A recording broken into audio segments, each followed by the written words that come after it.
This is Democracy Now!, democracynow.org, the Quarantine Report. I'm Amy Goodman in New York, joined by my co-host Juan Gonzalez in New Brunswick, New Jersey. Hi, Juan. Hi, Amy, and welcome to all of our listeners and viewers across the country and around the world. Well, history is being made today in Washington, D.C., as the House is voting to impeach President Trump for a second time. That's 1 week after he encouraged a violent mob to fight like hell and attack the Capitol as members of Congress voted to ratify Joe Biden's Electoral College victory in the 2020 election. The deadly siege so enraged Senate Majority Leader Mitch McConnell that he's now reportedly privately backing impeachment, along with a growing number of Republicans, including Congressmember Liz Cheney of Wyoming, the third-ranking Republican in the House. On Tuesday, Vice President Pence rejected a call from the House to invoke the 25th Amendment to the Constitution to remove Trump from office. Meanwhile, several Republican lawmakers bypassed metal detectors to enter the House floor that were installed after last week's deadly attack, including the newly elected Colorado Republican QAnon supporter, Congressmember Lauren Boebert, who vowed in a viral video to carry a gun in the Capitol. Far from the commotion, President Trump surrounded himself with supporters during a visit to the border wall in Alamo, Texas. In his first public appearance since the violence at the Capitol, he continued to deny any involvement with or responsibility for the violent insurrection. This comes as the Washington Post reports the FBI explicitly warned of violence and war at the U.S. Capitol in an internal report issued 1 day before last Wednesday's deadly Capitol invasion. And police officers from Seattle to New York are under investigation for participating in storming the Capitol, along with members of the New York Fire Department and apparently 7 Philadelphia Transit police officers. 2 black officers who defended the Capitol during the attack confirmed to BuzzFeed News that some of the insurgents they came face-to-face with were off-duty cops. Others were reportedly former military service members. On Tuesday, the Joint Chiefs of Staff sent a reminder to members of the armed forces that, quote, the rights of freedom of speech and assembly do not give anyone the right to resort to violence, sedition, and insurrection, unquote.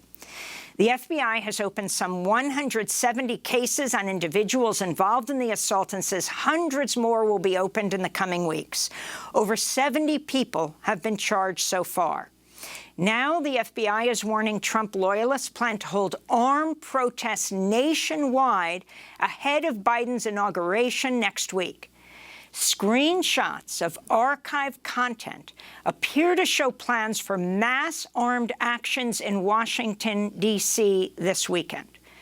For more, we're joined by Timothy Snyder, professor of history at Yale University, fellow at the Institute for Human Sciences in Vienna, where he now joins us from. He is the author of several books, including On Tyranny, 20 Lessons from the 20th Century. His new essay in the New York Times Magazine is headlined The American Abyss, a historian of fascism and political atrocity on Trump, the mob, and what comes next.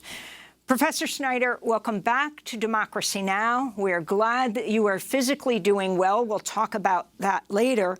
But let's talk about what happened. From your vantage point in Vienna, Austria, if you can talk about what you watched last week and why you see race at the core of this Trump-inspired insurrection. Right. I mean, number one, it's kind of you, Amy, to mention the article. The reason why I could publish a big article about this part of the coup attempt right after it happened was that this was completely and utterly predictable. I already had the article drafted before the 6th of January because it was obvious to me what was going to happen. And so I just want to underline the points you were suggesting earlier about just how strange it was that this kind of thing could happen so easily. As to race, I mean, this is a classic historian's point.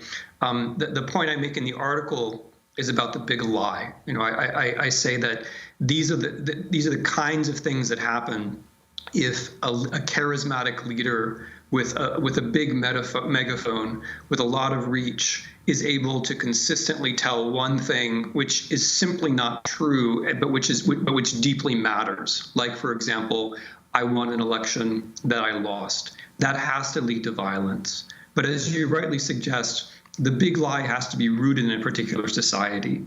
And in the United States, the big lie is going to be rooted in race. Let's count the ways. Number one, what Mr. Trump is saying when he won the election is that there was fraud.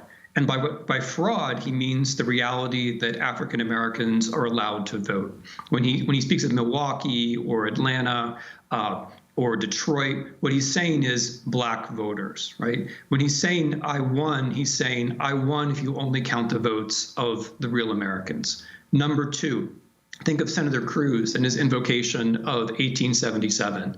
As every historian of the U.S. knows, and as lots of African American knows, but maybe not everybody knows, the Compromise of 1877 is the very moment when the American South was allowed to build up a basically American apartheid.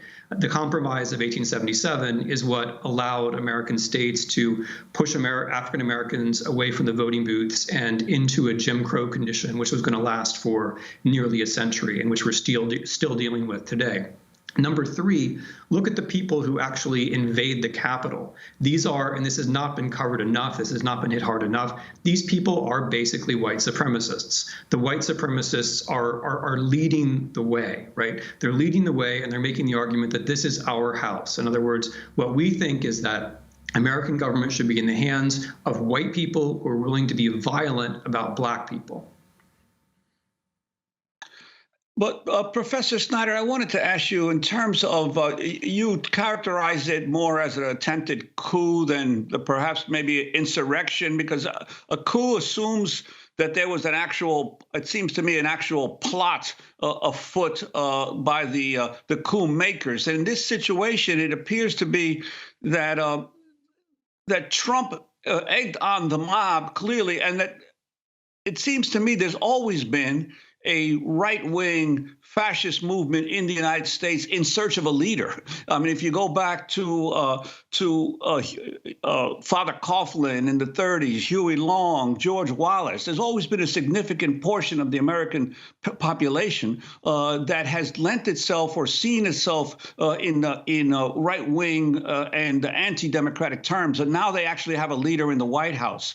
So to what degree was this really an opportunism that Trump took advantage of to unleash the mob as opposed to a coup where military leaders or key officials got together to plan an overthrow?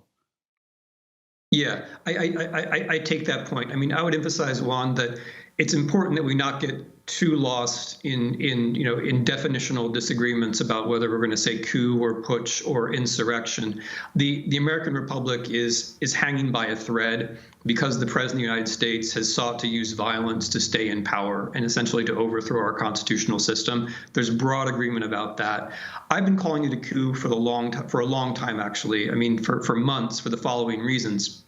Or a coup attempt, to be precise, because it's been clear for a long time, because Mr. Trump has said so himself, that he intends to stay in power after losing the election. That's been his language for more than 6 months. He's been trying to bring the military into it. That was clear on June the 1st.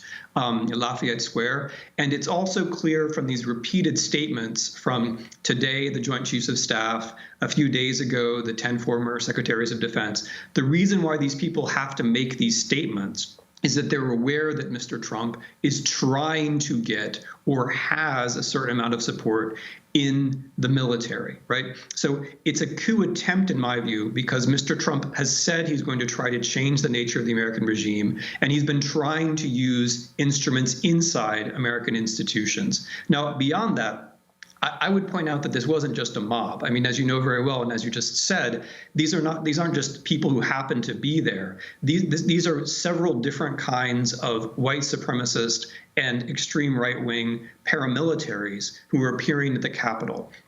They are getting mixed in now with members of the police. And this is extremely dangerous because it's that mixture of outside the state, outside the law paramilitaries and police forces or policemen who start to go over on the other side, which is very characteristic of the way fascist regimes come to power.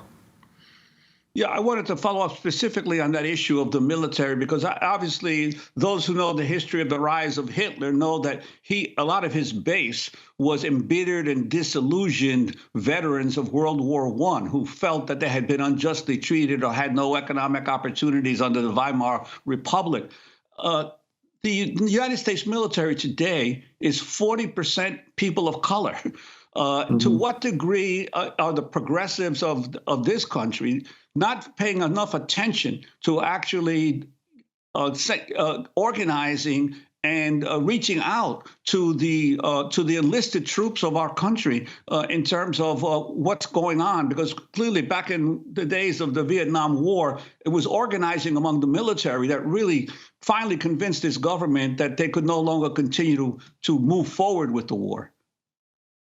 That's a really interesting question. I mean, I think looking back at the last half century, 60 years of U.S. history, the integration of the military is one of the most significant things that happened, not just in terms of obvious justice. You know, as everyone knows, we fought the Second World War against racism with an army which was organized by race, but not just ethically, but also politically.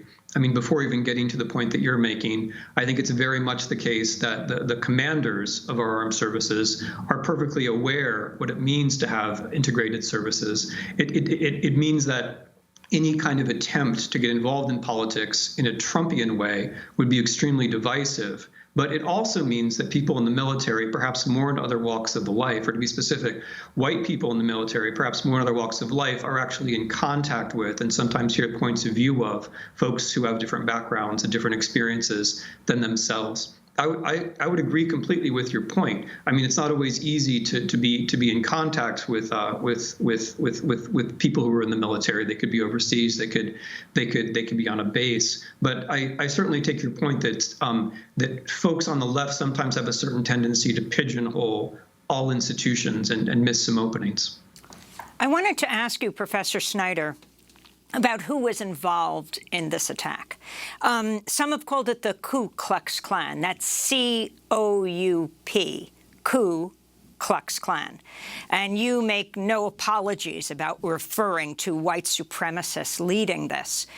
Let's talk about the military and police involvement. It's just coming to light right now. It looked like this sort of disorderly array of people who took an opportunity last week. But now, as more and more video is coming out, it may well be that the front lines were quite well ordered. And now this latest news that the Seattle police were involved, that New York police officers were involved, that Philadelphia transit officers came down en masse, that PSYOPs person, at least one, was involved, psychological operations. Talk about this. Okay, well, I mean, number one, when we talk about the coup plotters, just to make the obvious point, the most important is Donald Trump himself, who has been creating the psychological and the moral environment that makes this possible by telling a big lie in which he is a victim and people who voted for him are victims. I think in the second rank, we have to put Senators Cruz and Hawley. It's extremely important that these senators decided to make of January 6th a kind of carnival of mendacity in which they were going to exploit their official position in order to tell the big lie and an occasion which should be formal and solemn. I think that makes them the second ranks of the plotters. Number three, as you say, there was a good deal of organization taking place. and the Anti-Defamation League and other non-governmental organizations were tracking this, but not able to get very much of a hearing, it seems to me, from government institutions. I mean, as a spectator from a long way away, it was obvious to me, as I say, that something like this was going to happen. I think, Amy, what follows from this is that in this interval between impeachment, which is going to now happen, and a trial, which I'm going to bet is going to happen after Biden's 100 days, there should be something like an independent blue ribbon commission of forensics experts, digital forensics experts, historians, national security people, lawyers, and activists who put together a beautiful and organized and fact-based report about what happened, so that 3 months from now, when there's a Senate vote, which I believe there will also be this document that makes it clear how people should vote, but also a document which can go down in history. Because, I mean, other days in infamy compared to this one don't compare. I mean, the January putsch is the day in infamy which we have to get right for historical purposes. If this becomes a myth of victimhood, if this becomes, as Mr. Trump says, something we should treasure, then the country is in trouble. We need to get the facts right and the history right and the story right on this one. And Professor Snyder, where do you see the Republican Party and Donald Trump going after Biden is inaugurated? Clearly, the party had hitched its star to Trump, and now there is enormous upheaval within it in terms of the road ahead. Yeah, I mean, I'm not many people think this, but I'll go out on a limb and say it. I think it's going to be hard for Mr. Trump to continue to reside in the United States of America. He has a lot of debt, and he's facing, even before the 6th of January, he was facing a number of criminal charges, or not facing directly, but being investigated for a number of criminal charges in New York. I think it's going to be hard for him to keep his feet in the United States of America. Perhaps I'm wrong. As for the Republican Party, I mean, my way of seeing it, as I lay out in that article, American Abyss, is that the largest group of Republicans are people that you could call the gamers, the ones who work the system with the gerrymandering, with the dark money, with the voter suppression, who are in favor of, the quote unquote democracy that we have in America now, the unfortunately very limited democracy we have, because they know how to work it. Then there's a smaller faction, which in the article I call the breakers. Those are people like Trump or Cruz or Hawley, who've understood that one could actually come to power in the United States by entirely non-democratic means, by way of the mob, by way of throwing an election and lying about it. And I think that fraction is going to be there. Then there's a third, still smaller group, which you could call the honorable few, the people who have positions that I might disagree with, but who believe in the rule of law and who believe in telling the truth, right? Like Kinzinger or like Cheney or like Mitt Romney. I think the interesting thing to watch for is whether the center of power in the Republican Party now shifts from, being the breakers and the gamers together to being the gamers and the honorable few together. I think that's now likely to happen. And it would be, frankly, a very good thing for the Republican Party, because the Republican Party, by way of generations of voter suppression, has now got itself into a cul-de-sac. It's got itself into a dead end, where what's happening now is honestly the only thing which can happen. If you don't try to win campaigns with policy, but you try to win them by gaming the system, eventually there are going to be people who say, hey, let's not game the system anymore. Let's just break the system. And that happened in January 2021. And there's nowhere to go from there except further down into chaos and blood. So the Republican Party is not my party, but I think this is an opportunity for them to regroup. And I hope a number of them will see it that way. So let's talk about what's going to happen in the coming days, what you expect. The word of all 50 capitals, state capitals, deeply concerned about attacks, the FBI warning about those attacks right through Inauguration Day. Then you have Congress member, as you mentioned, third in line in the House, Republican leadership, Congressmember Cheney, who said there's never been a greater betrayal by a president of the United States of his office and oath to the Constitution. I will vote to impeach the president. Many are asking why it took her so long. But then privately, McConnell speaking with Biden and working out what would happen. Like today, he will be impeached by the House, but then a trial could determine if they convict President Trump, they could decide the sanctions, like he can never run again for public office or for president, could end the pensions and the millions of dollars people don't realize former presidents get, that kind of thing. But working out this bifurcation deal where Senate will work both on approving cabinet members, but then also holding a trial, whether it goes from the leadership of McConnell to the leadership of Schumer. Can you explain what will be taking place, and if you expect this time, unlike last time when Trump was impeached, that he will be convicted in the Senate? Well, you're asking a historian. I'm just going to answer as an American who doesn't know any more than you do, probably a lot less. I mean, my gut feeling about this is that it works very well for both Joe Biden and Mitch McConnell to have impeachment now and trial after 100 days of Biden.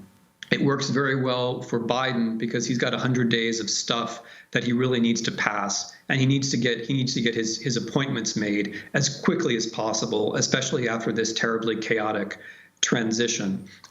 It works well for McConnell because it gets Republicans out of the heat of the moment, gives them some time to think about what happened. Right now, of course, Mr. Trump is very popular. Three months of Twitter silence, he probably will be less so. Probably some other things will happen in the meantime to make him less popular. I mean, for me as a historian, for someone who's concerned about facts, a very important element of this is in 3 months, we could have a really good, nonpartisan, expert-based investigation of what happened in the Department of Defense, in Homeland Security, in the FBI, in police departments, and on Capitol Hill that day, a report which could then be used in April or whenever, when the trial happens, to make sure that people see, at least people of any amount of reasonability see, that what's happening is a trial based upon the finding of fact and not some kind of emotional partisan exercise. So I can see how both sides have an interest in working it that way, impeachment now and a trial later. And yes, I think I think the Republicans, what I feel is that the Republican gamers, as I think of them, I think they're shifting towards conviction. I think conviction is now a reality. And finally, I wanted to ask about your new book, Our Malady, Lessons in Liberty from a Hospital Diary. In it, you write, the word freedom is hypocritical when spoken by the people who create the conditions that leave us sick and powerless. If our federal government and our commercial medicine makes us unhealthy, they are making us unfree.